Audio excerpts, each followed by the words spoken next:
We are live. We are live. We are live. We're live on IG. We're live on Facebook. We are live on YouTube. Good morning. Good morning. Good morning. It's a Haiti Biz News Show, Monday to Friday, bringing you news that's going to keep you informed, engaged, and reacting the most optimal way for your business, investment, and entrepreneurial activity. Today is the 16th of July. Let's talk about it. So we have a quick story. We're going to just hop right into. And of course, before we do, if you haven't seen that, Alice, they will see an episode where we went and visited a backpack company located in Kafu. That's doing great work. That's taking out plastic satchel bags and reprocessing them and employing 50 plus Haitians and doing just great work for that area. If you haven't watched that video yet, do make a point to check that video out. It's being well received. Check it out. See why for yourself, right? And so today we have a piece that it's important to talk about. Now, just last week I put a video. We don't do politics here, right? We still don't. We still won't. Politics in the sense that which political party is better, which political party is worse. Rumors, just talking about just raw opinion about what the people need to do, and we're not here for that. We're just we're reporting facts, right? Like as the fact we're going to talk about in just a second, and then what are the economic applications, and also what it means at the micro level for your business, right? And we leave it there, right? And however folks want to take it. Now, let me add a little spice of perspective on both sides now, but that's as far as we're going to go. Now, today's story in particular is important because one of the things that's really causing a lot of pain, a lot of stress in the economy right now, is the PetroCaribe protesters and rightly so, the realization of so much money that's been gone, that's been taken out of projects that could have really benefited the country. They're gone. I mean, there's projects that are still sitting as skeletons, right? There's still projects sitting right now and very little to show for it, right? Despite multi-million-dollar price tags.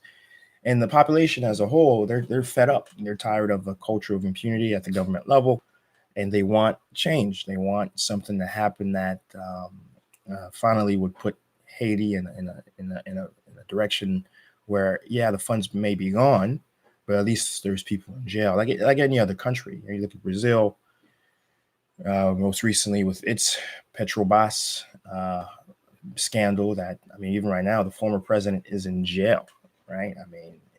That's incredible. And of course, across the world, whenever you see major corruption, and one sign of a country that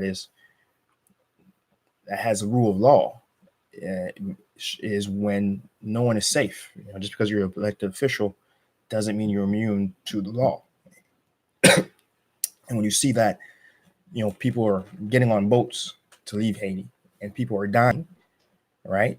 And when they get on these boats, you can say that it's not just a superficial white collar crime. It's lives are directly being impacted. Lives are directly being lost.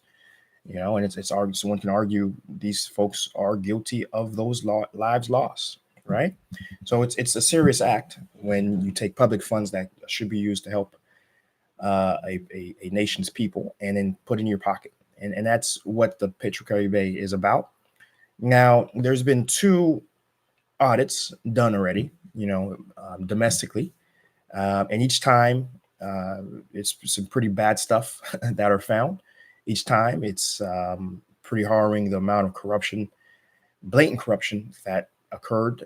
For example, there was little bans during the election of Martelly that folks had, and the charge of these were, I think somebody correct me on the stream here, but it was around like $90 or something like that per individual band, right? Which is insane for something that you can Google around. It's pennies on the dollar, right? But the charge that they were put on the books for each wristband was $90+, right?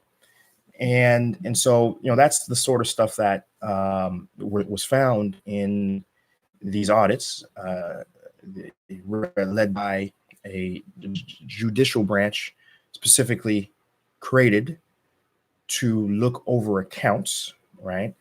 And that was just the first time. The second time, it was a renewed emphasis on the association of Jovenel and his company at the time that he was running Agritrans with some of the, things that were happening. For example, there was a road built, and the audit revealed that this road was charged to be constructed twice, both by Agritron and another company, which happened to have the very same NIF ID. NIF ID is basically like the EIN, you can say, in Haiti, right? And so charged twice to two different entities, but the entities have the same tax ID. So they're actually the same entity. And this was found during the audit. And Jovenel has since said, no, this has nothing to do with me. I've been above board. I haven't done anything wrong or incorrect. But the audit says different, right? And so because what has come out in the audit, he hasn't agreed with, and because before he was saying, no, let's wait for the audit to finish. Now the audit has finished. He was implicated.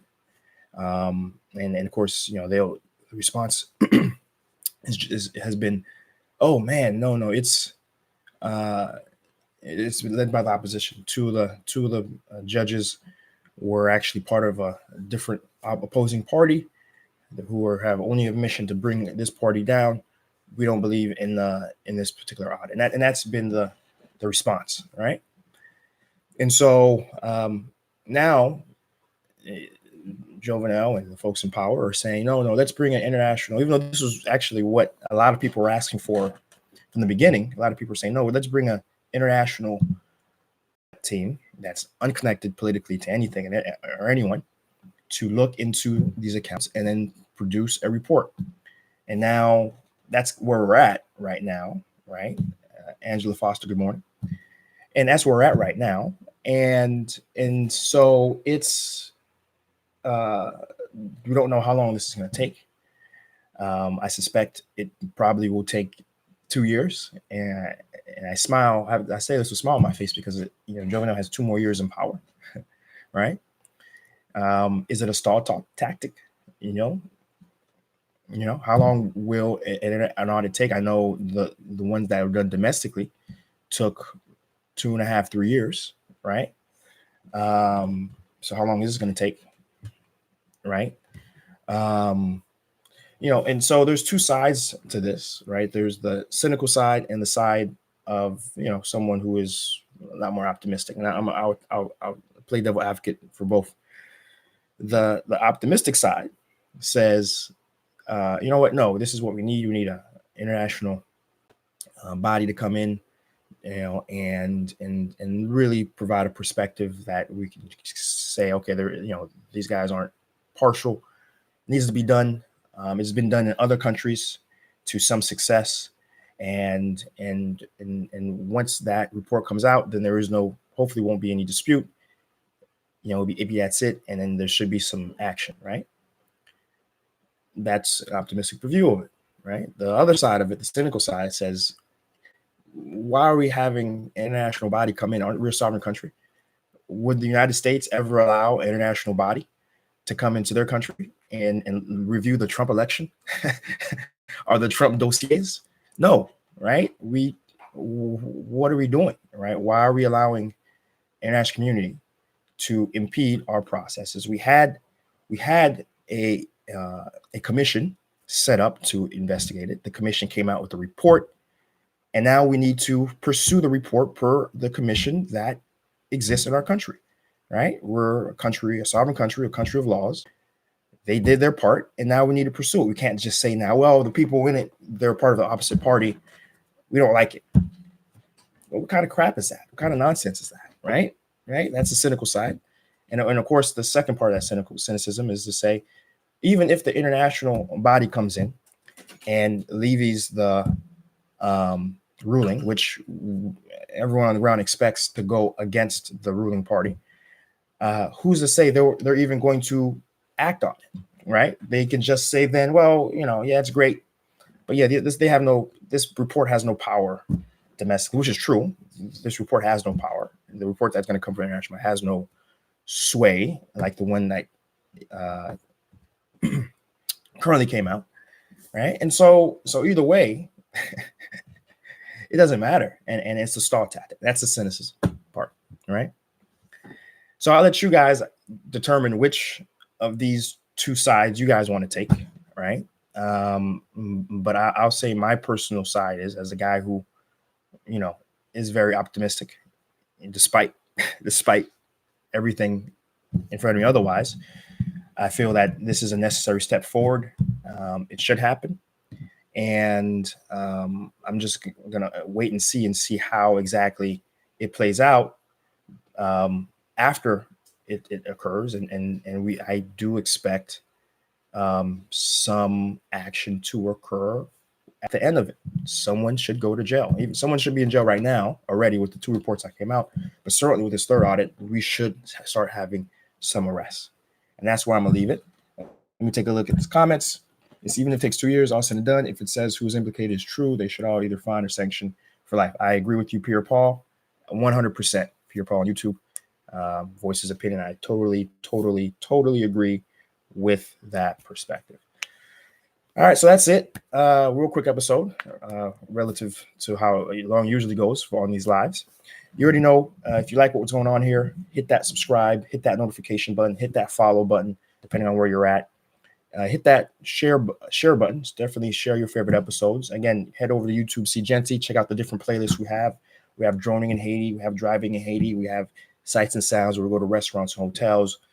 We have Haiti Biz Spotlight, where we highlight some impactful businesses that are going on. We have Un Parler, which is where we bring in Haitian Americans, and there's very important Haitian nationals to talk about different things, either their entrepreneurial ventures, and we have a Haiti legal series within Un Parler, where we have a fantastic lawyer who talks about very important issues for someone coming in from the diaspora. Like most recently, we had a real estate episode and everything you may need to know about the real estate environment in Haiti.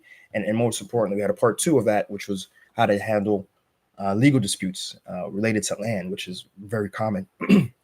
Anyone with Haitian parents or knows anybody who has tried to engage in Haiti, the legal back and forth. So that's on Seejeanty YouTube as well. So again, check that out. Head over, subscribe. And again, that's where we're going to leave it. Again, we're back every day, Monday through Friday, bringing you business news that you can use and work with, and hopefully either move forward with, or at least use to kind of shield yourself from what's going on. All right, guys. Until we're back at it again, we'll be back at it again.